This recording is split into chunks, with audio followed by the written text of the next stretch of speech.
Well, hello there, and a very warm welcome to Corny Barry's Bordeaux Unpicked 2025 series of podcasts.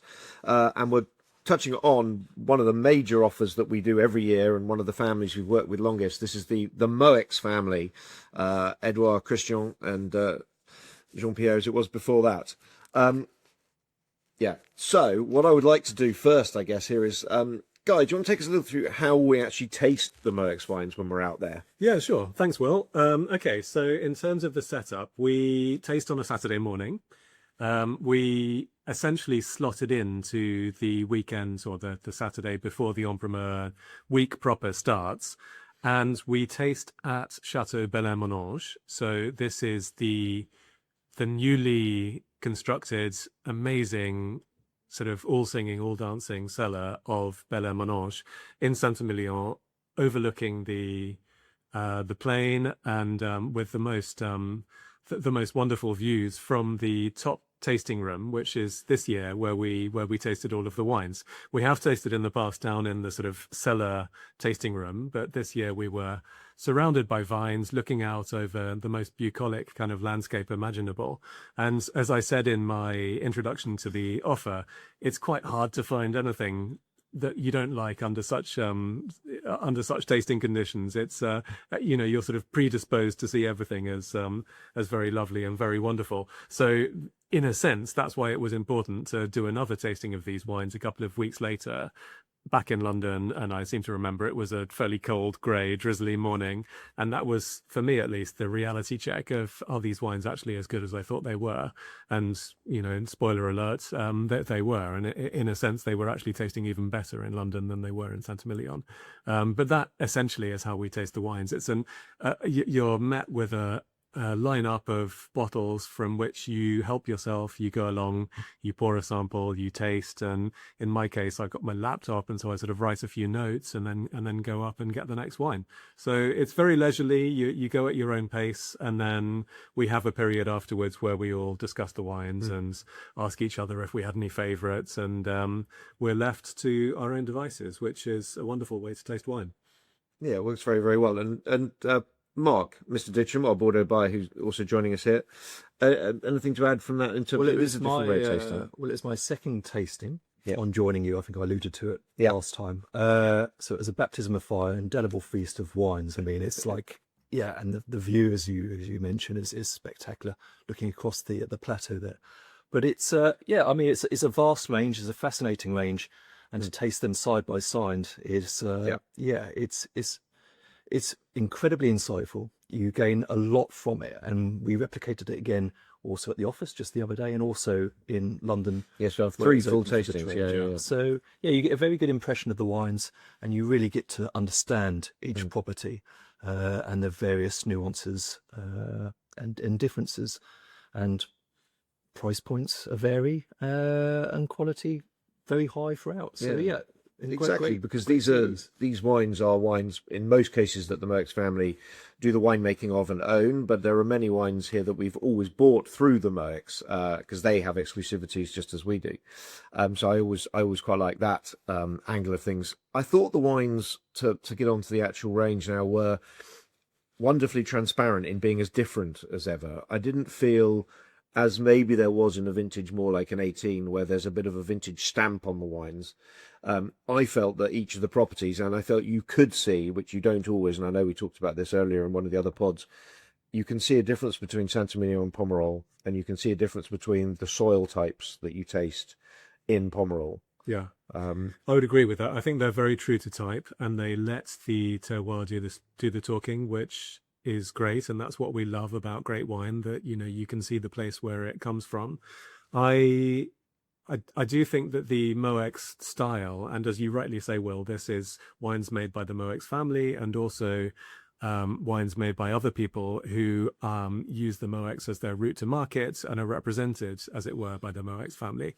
So you've got 2 different sources in that sense, but as a collection of wines, these are very much there's a certain correctness and elegance about these wines. They're never going to push the envelope in terms of being too wacky or being too out there in terms of style. They are very true to what I think you probably have in your mind as hoping to find from a textbook Pomerol or Saint-Emilion.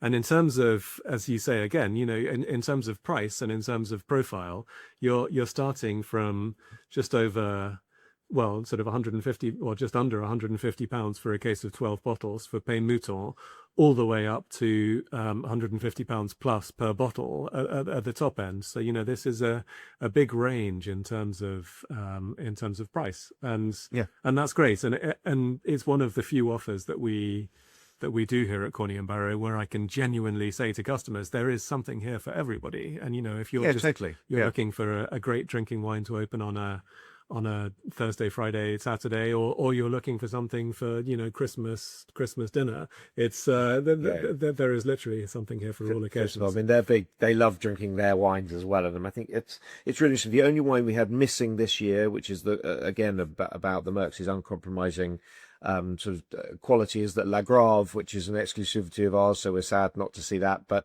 the gravels just didn't quite cope with the extreme heat in the summer that some of the others did. But I mean, if we go through the wines a little bit, I mean, we always start with we used to have the Barry White, Barry du Blanc, which we haven't had for a couple of years now. But Peymouton, you've already mentioned, the other half of the La Roque estate, actually quite near to, we were talking about earlier, the Terroir, in terms of where in Saint-Emilion it is. But I felt that tasted really well this year. Yeah. Muller, just to pass mention to Muller, he said it was a fantastic bistro wine. Yeah, so, there you go. That's high praise from Mr. Muller. Yes, exactly. So, I think that is a very strong.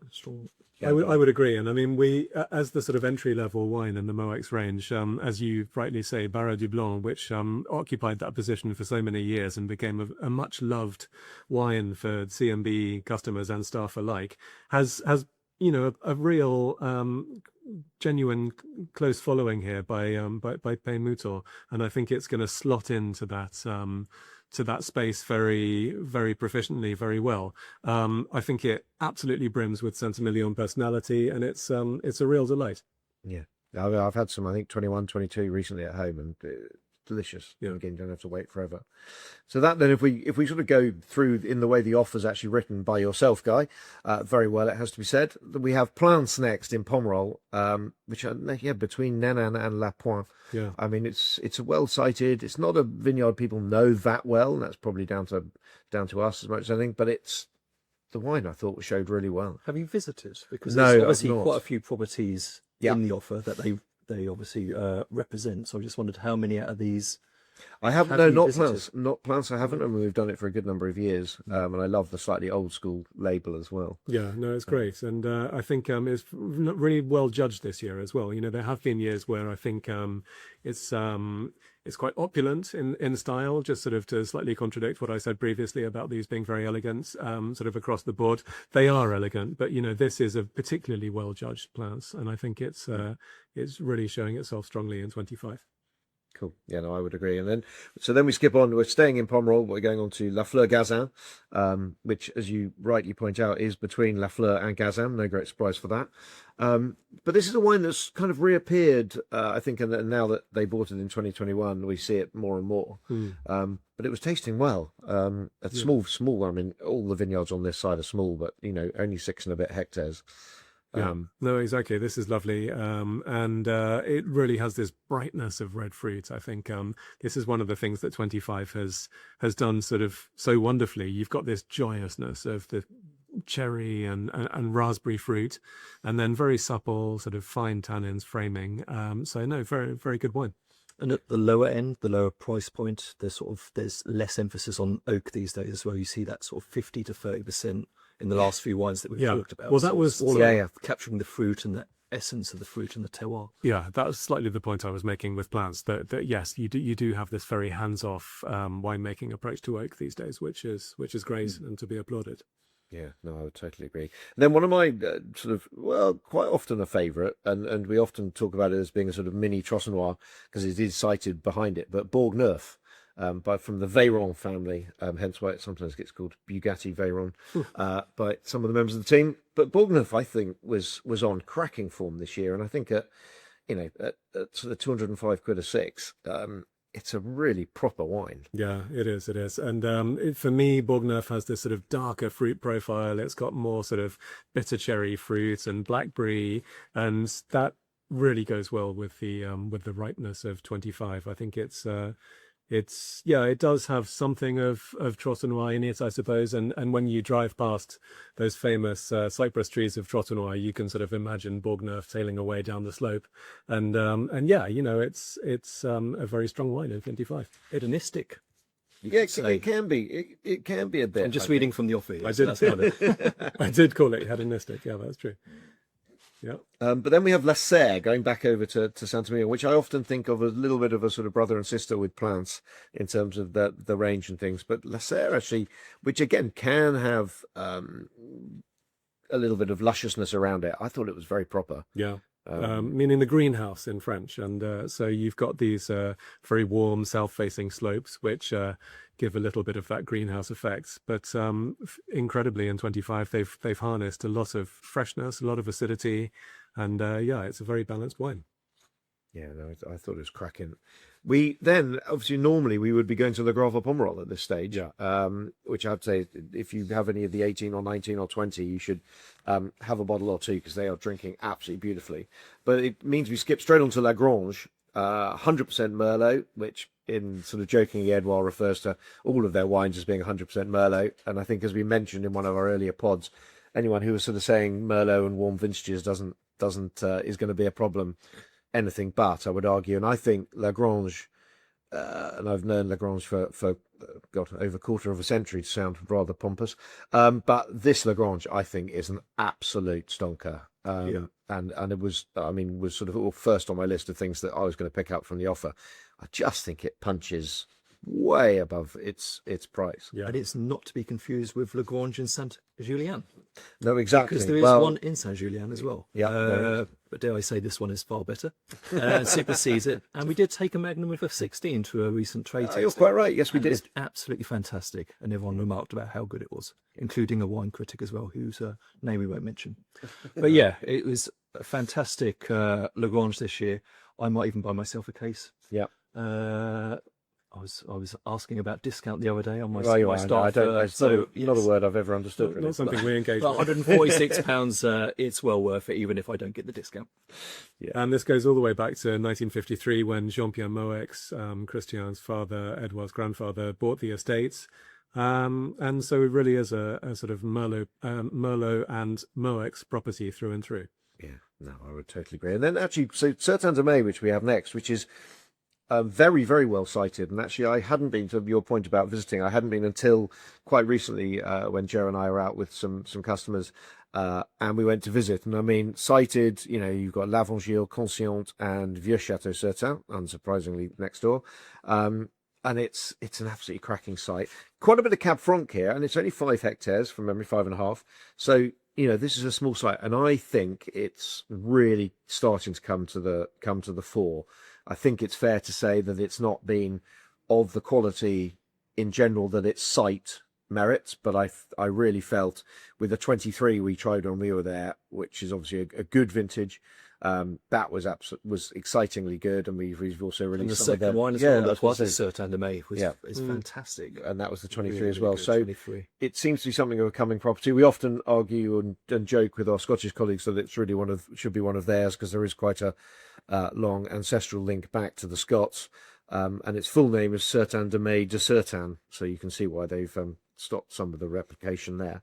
But any particular thoughts on it, Guy, this year? No, it was my favourite Certain-de-May for a long time when I tasted it, and I think it always has this sort of nice herbal, grassy lift to it, which provides a sort of welcome hit of freshness. And this year as well, it had a little bit of tobacco leaf, but very pure red berry fruit as well. So no, lovely wine.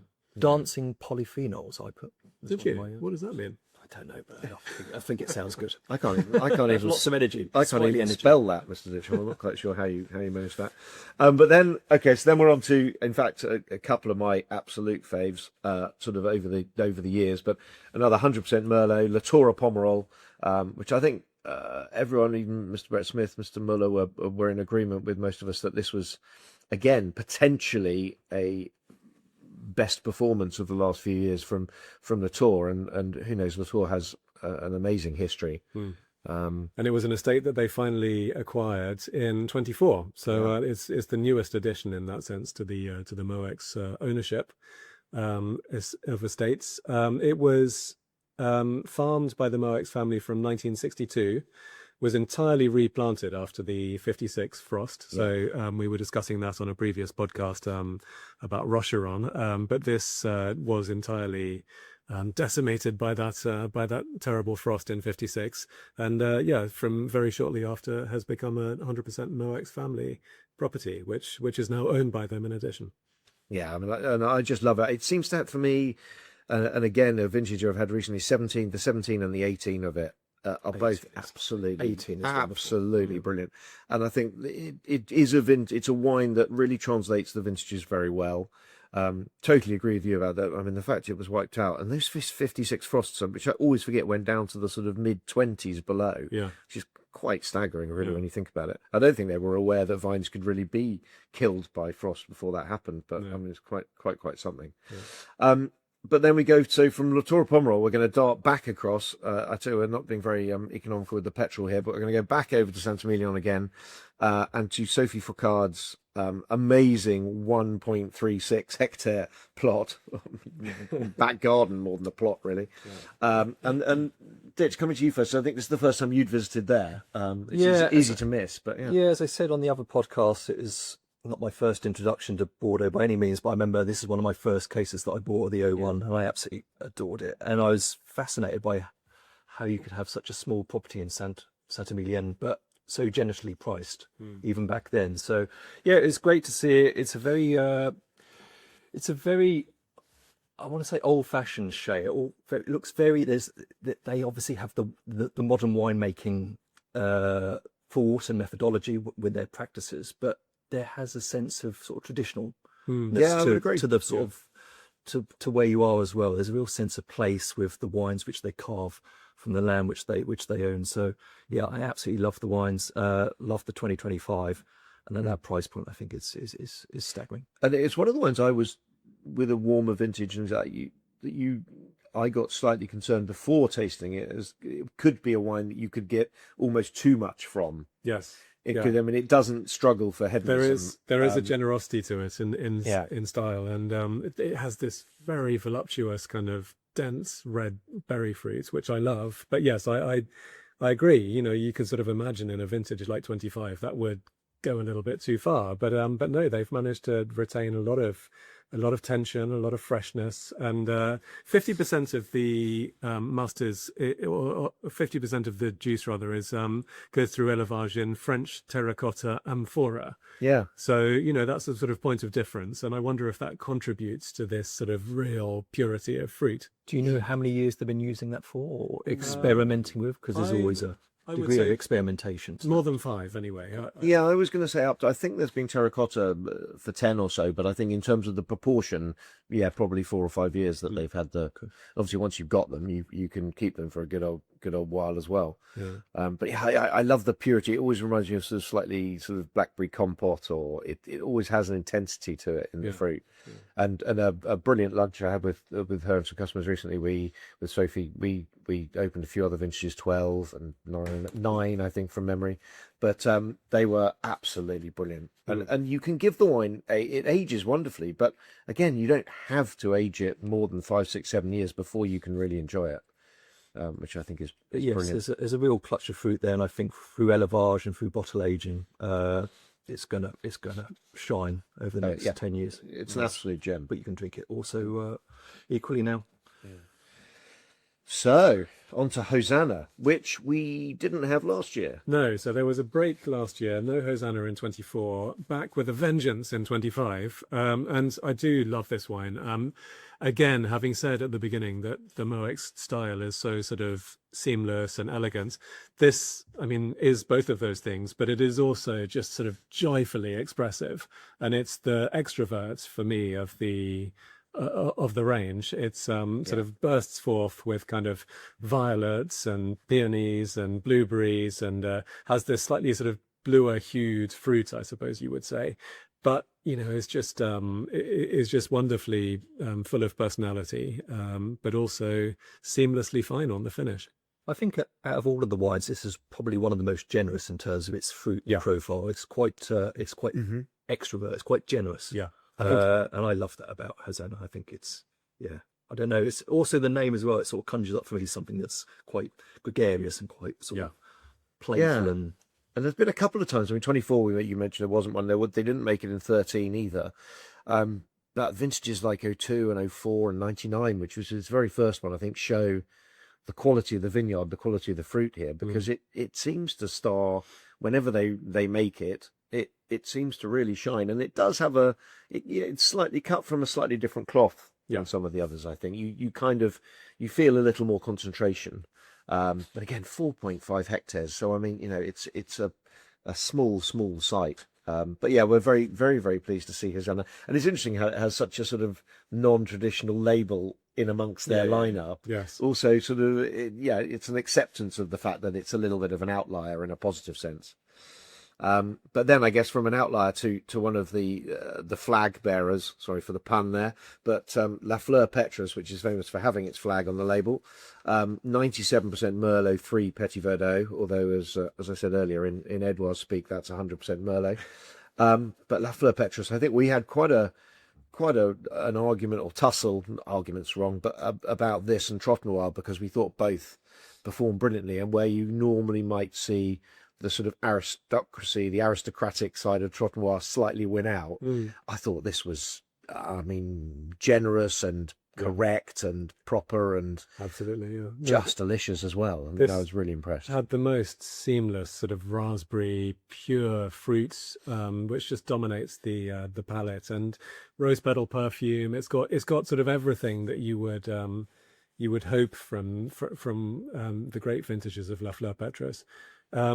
A 18.7 hectare vineyard now. So I mean, it's changed, it's morphed a little bit over the years, LFP, and it now dominates so much of that central plateau of Pomerol. But it's an absolute, as you say, standard bearer, a flag bearer of the appellation.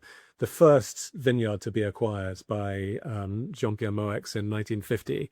So this really has gone hand in hand with the reputation of the Moueix family in Pomerol, and it's an absolute amazing ambassador for what they do.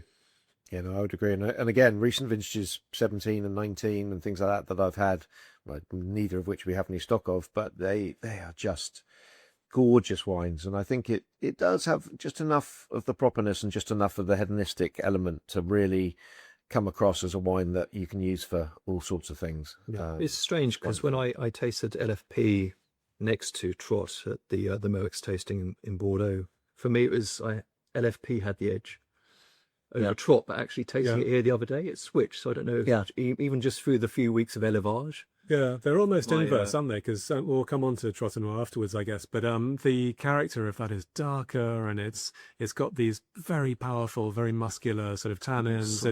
It's got it's a very virile kind of strident wine, whereas LFB has a lightness of touch and airiness, and it does have this amazing concentration, but it's more red fruited in character. So I almost see them as kind of yin and yang in a way. Yeah.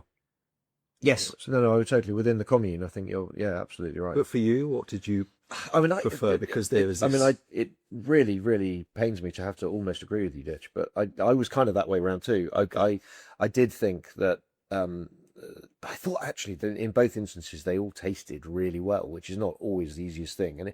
And we did say this earlier on one of the pods more generally, that it was a relatively easy vintage to taste. I think the control and balance was there. But yeah, on the two tastings, if I would probably say that La Fleur-Pétrus was slightly above the first time, as you say, and then I think Trotanoy, which I'm always slightly biased towards anyway, because I just love the wine, possibly came through a little bit more on the tasters in London. But I mean, let's face it, it's good, nice problem to have. Yes, indeed. But then, so our last visit to Saint-Emilion, back across to where we were tasting, as you say, with Bélair-Monange, 98 Merlot, so let's say 100 again. 26 hectares, so quite a big site, but it's a site that has now, or not now, but it has since, it incorporates what was Bélair and what was Magdeleine and also Clos-la-Madeleine in terms of the holdings. Yeah. But I felt this was very tender this year and pretty and elegant. Yeah, I think in the past few vintages of Bélair-Monange, I've seen an emergence of this kind of Saint-Emilion limestone tension, and that's what I really want to see in it. So I want to see this nuance and this sense of filigree texture that Saint-Emilion can do on the plateau, and it really is coming through now. And this is a very, very exciting wine for me, and I think this is probably the image that Edouard and Christian have had in their minds for a long time, since the beginning, I would say. And it's now coming to fruition, which is very exciting. So yeah, I adore it. And I think it's up there with the very best of the Saint-Emilions.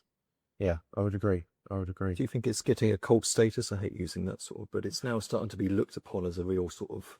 Yeah, I mean, it's interesting. Now. It's also one of the few instances, I think, because of the side of the vineyard where the Moueix family have a decent quantity of second wine. It's one of the only ones, so I think that helps get the name out there a little bit more with their Nonce de Bélair. Yeah, I think they want the wines as we do to be drunk and for people really to try. And I think the fact they have a decent volume, I mean decent in right bank Bordeaux terms, I think is good, because I think it means more and more people can try it. They've made a massive effort. The price is the same as last year, which I think says a lot for what is, a Premier Grand Cru Classé. So I mean, I think it's a pretty winning formula from my point of view. Yeah, I think something culty for me is sort of smaller production and something a bit of an insider secret. I think with 26 hectares, you are a presence in the appellation, and you are sort of one of the main names to be seen and to be reckoned with. And I think that more for me is what they're now achieving. It's a real presence. Yeah.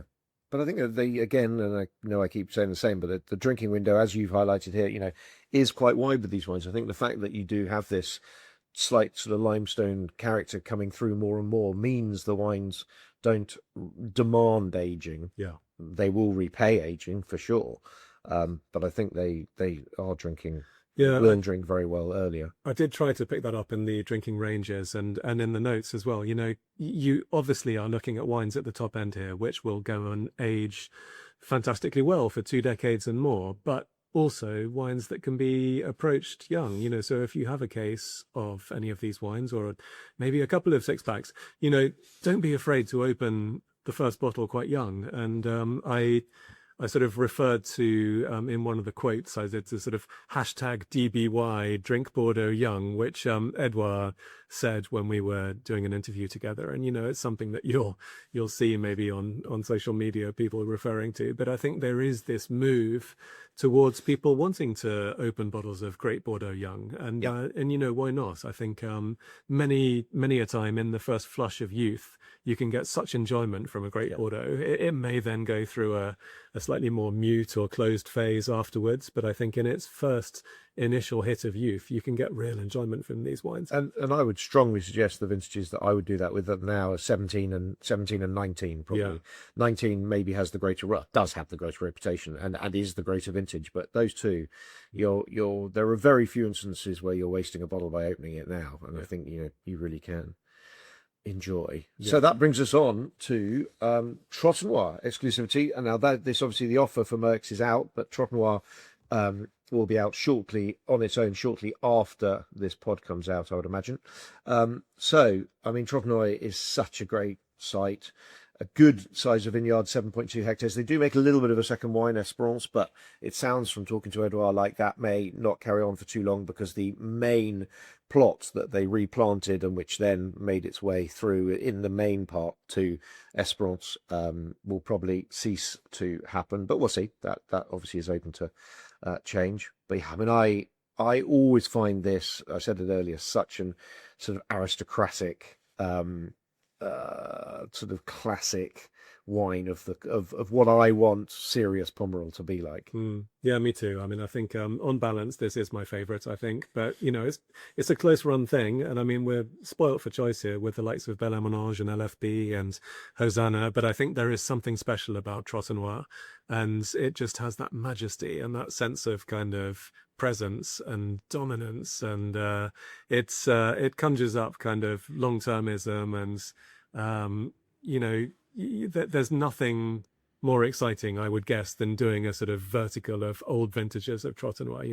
That would really give you an insight into how Pomerol works as an appellation.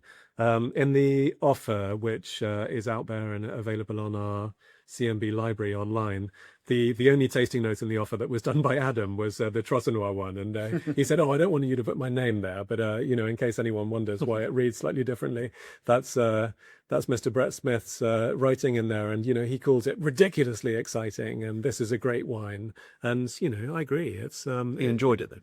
yeah. How did you tell? Yeah, but yeah, it's a real almost an archetype of what this wine can be, but done to perfection in 25. No, I totally agree with that. Well, look, the offer is out, and I mean, if you haven't seen it yet, please find it, as Guy mentions, on our library, because there's lots of great intel in there, and pictures of Bélair-Monange and all these sorts of things. But we would wholeheartedly suggest you get involved. The other last thing I was going to say on Moueix is that we've got a new Saint-Emilion, Cornier Barrow Saint-Emilion now as well, which is what was Barrow du Blanc. Yeah, so I was going to mention that as we were discussing it earlier. We've been very fortunate to be able to negotiate a little parcel initially of the 2018 vintage of Barrow du Blanc, which we've put our own label on, and it is the CMB Saint-Emilion. So that will be in stock very shortly. So what are we now? 27th as we're recording this. It should be either later this week or beginning of next week. It should be arriving at the warehouse and then very shortly afterwards available for purchase and delivery. So we're delighted to have that on the roster. Yeah, must remember to get some of that. Any parting thoughts, Mr. Ditcham? No, not at all. I mean, as I said earlier, there is something for everybody here. I'll hopefully be buying a couple of cases. Maybe not at the top end, sadly, but yeah, it's fantastic. It's well written.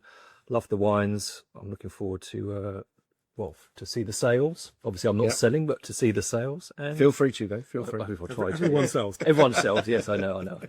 But yes, no, that's very good. And Mr. Seddon? Yeah, no, likewise. I mean, it's one of my favourite releases of the year. I think, it's a collection of, in a sense, quite eclectic wines because they span the different price ranges, but united by this sheer quality of wine, and it's brilliant. And I think for all of our listeners or all of our customers, there must be something here for everybody. So in that sense, what a joy to have these wines to choose from.